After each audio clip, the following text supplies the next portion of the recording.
کیا بات ہے شاہ صاحب قبلہ، اللہ آپ کو برکتیں عطا فرمائے۔ جانے کی دعائیں کرتا رہے، اور پھر آپ نے فرمایا مکے مدینے کی عظمتوں کو اپنے ذہن میں جو ہے وہ بٹھائے، اور اس کو ذہن میں بٹھانے کے لیے آپ کیا سجیسٹ کریں گے کہ بھی کیسے؟ یہ تو ذہن ہوتا ہے مکہ شریف جا رہے ہیں، مدینہ شریف جا رہے ہیں، لیکن کل رات آپ نے مدنی مذاکرے میں دیکھا ہوگا کہ عابد باپو جو ہے سنہری جالیاں جو ہے وہ دکھا رہے ہیں، اور لوگ اس پر کیا کیا جو ہے وہ بتا رہے ہیں۔ تو یعنی آپ دیکھیے یہ علم کی اس کو کمی کہہ لیں، عدم توجہ آپ کہہ لیں، کچھ بھی اس کو جو ہے لفظ دے دیں، نام دے دیں، امیر سنت نے پھر اس پہ رہنمائی بھی فرمائی۔ تو یہ اس کی عظمتوں کا حقیقتاً مجھے احساس بھی ہو جائے، اس کے لیے مجھے کیا کرنا پڑے گا، کیا اسٹڈی کرنی پڑے گی، یا اس کے لیے کیا طریقہ کار اختیار کرنا پڑے گا؟ وہ جب حج پر جا رہے ہیں یا عمرے پر جا رہے ہیں، جی ہمارے یہاں ایک معمول یہ ہے کہ بہت سارے کام ہم دیکھ کر کرتے ہیں۔ جی عمرے اور حج کے اندر جی بہت اوقات یہ ہوتا ہے جی کہ لوگ کہتے ہیں بھائی آپ چلے جائیے گا تو جیسے وہ کر رہے ہیں آپ بھی کر لیجئے گا۔ ایک یہ بھی سوچ ہے، پڑھتے نہیں ہیں۔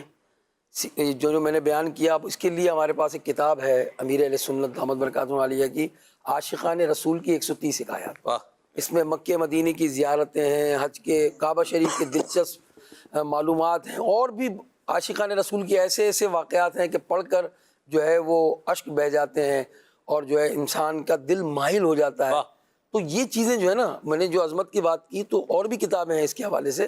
تو رفیق الحرمین تو اس کی حج اور عمرے کا طریقہ ہے، ایک تو یہ نہیں پڑھ رہے وہ، دوسرا یہ کہ جو بیدار کرے گا آپ کو، آپ کی حاضریوں کی لذتوں کو بیدار کرے گا، سبحان اللہ، اور عشق کے سوتے آپ کے دل میں پھوٹیں گے، کیا بات، اور جو ہے آپ کے دل کے جو تار ہیں نا عشق رسول کے، وہ چھڑ جائیں گے۔ تو جب ان حاجیوں کے جو وہ احرام باندھا کرتے تھے اور پھر اشک بار ہو جاتے تھے، غش کھا کے گر جاتے تھے، روتے تھے، گڑ گڑاتے تھے، یہ سب کیفیات وہ بزرگوں کی تھی۔